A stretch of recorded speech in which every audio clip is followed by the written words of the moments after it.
Ladies and gentlemen, scholars of chaos and fans of questionable decision making, welcome to the annual Clash of Titans featuring the Michigan, who's going to be our coach next season, Wolverines, versus the Ohio State Charmin Ultra Soft Buckeyes. It's the matchup everyone looks forward to. Well, provided you live in one of two very specific regions in the United States. We'll pick things up on the first play of the game, because that's when the game begins, so it just seemed like a good place to start. Anyway, running back Jordan Marshall will single-handedly carry Michigan's offense into Ohio State territory. And just like that, Michigan fans are given a microscopic, lab-verified speck of hope. The kind of hope that is not only microscopic, but you would require 3 grad students to confirm it exists.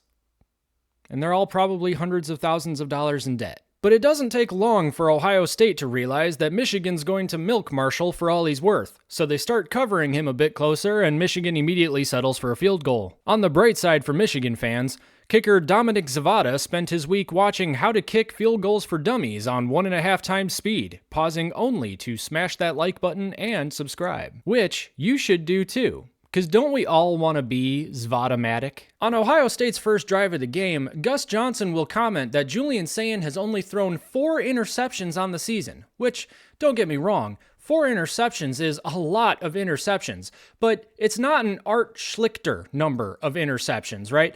So Julian Sayin's really going to have to get those numbers up if he wants his jersey retired in the Hall of Fame of poor decisions. On the second play of their first offensive possession, Sayin will find Jair Hill wide open for his 5th interception of the season, proving that Artie's season interception record ain't Schlichter. Get it? Because Schlichter kind of sounds like shit.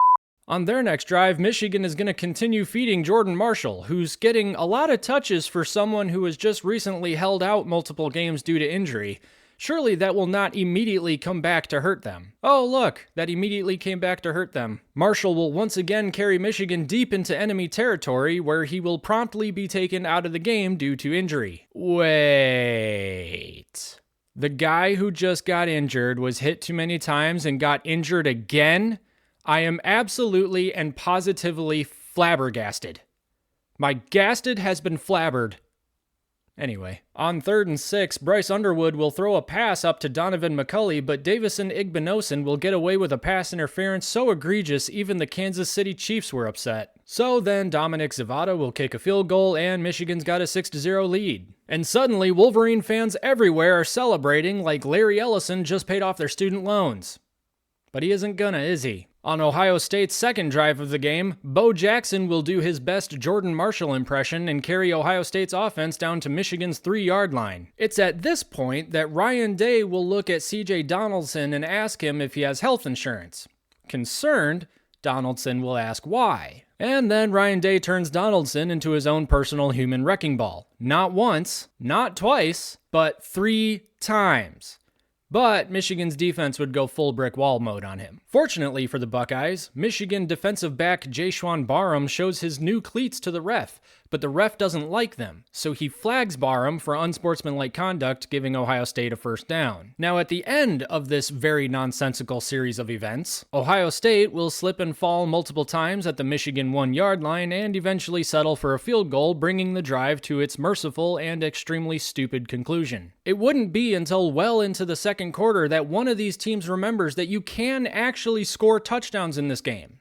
Well, provided you don't suck. Fast forward to the second quarter, and it's 4th and 5 for the Charmin Ultra Soft Buckeyes, but Ryan Day has a different look in his eye, the kind of look that says, I'm tough, I'm not afraid, and I'm well aware that if I lose to Michigan again, this fan base is going to burn my house down, string me up in the public square, and beat me with a metal bat. So to avoid having to make a billion phone calls just to increase his fire insurance, which would have increased his premiums, and frankly, who can afford that in today's economy, Ryan Day and that new look in his eye decide to go for it. Sayin will drop back to pass, say screw it, Smith down there somewhere, and wouldn't you know it, he was. Smith allows the ball to fall into his waiting arms like a baby falling out of a tree, and he waltzes into the end zone while Michigan defenders make like exhausted first-time parents praying that they never have to deal with that again.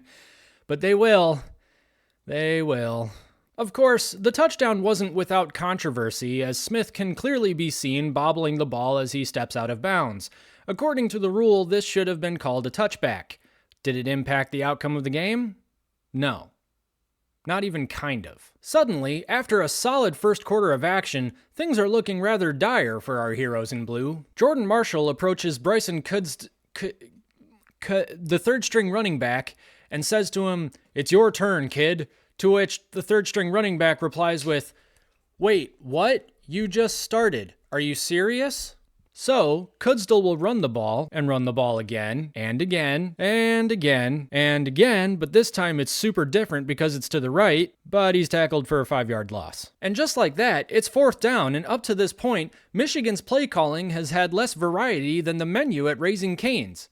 And far less delicious, might I add. Fortunately for Sharon Moore, Dominic Zavada forgot he was having a less than stellar season and buries this 49-yard beauty to bring Michigan back within 1.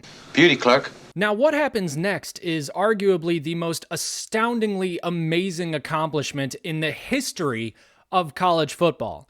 Ryan Day will look at the scoreboard, see that he has 10 points, and not wet his pants. It's just a truly amazing thing considering, well, you know. And the Michigan Wolverines will shock the college football world.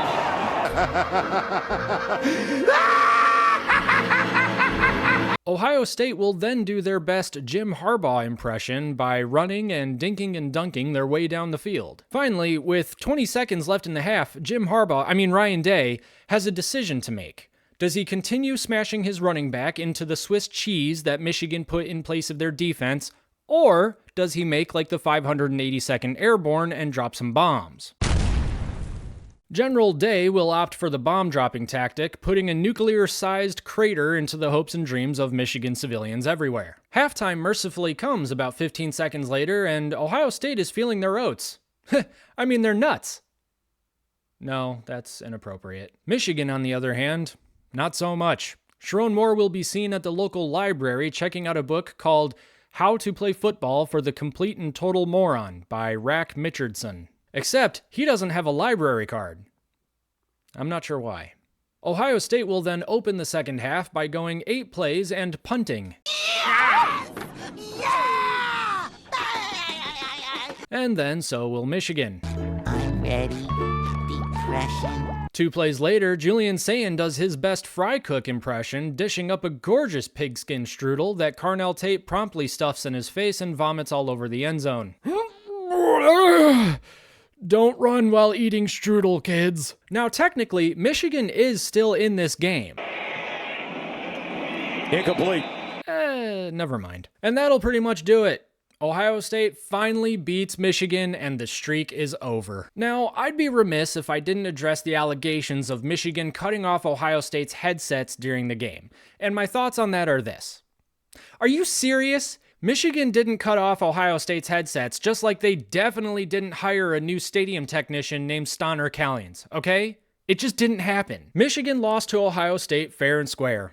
All it took was a historically good defense from Ohio State, an elite quarterback, incredible wide receivers, passable running game, and Michigan having, that's right, the youngest team in the Big Ten. In all seriousness, congratulations, Ohio State. You've got yourself a heck of a team once again, and best of luck against Indiana in the Big Ten Championship.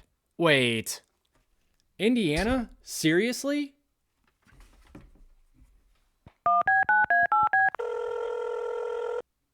Yeah, Larry Ellison? I was wondering if you'd be interested in paying Sharon Moore's buyout. Kurt Signetti? Yes, I'm serious. Yes, I took my pills. Gosh.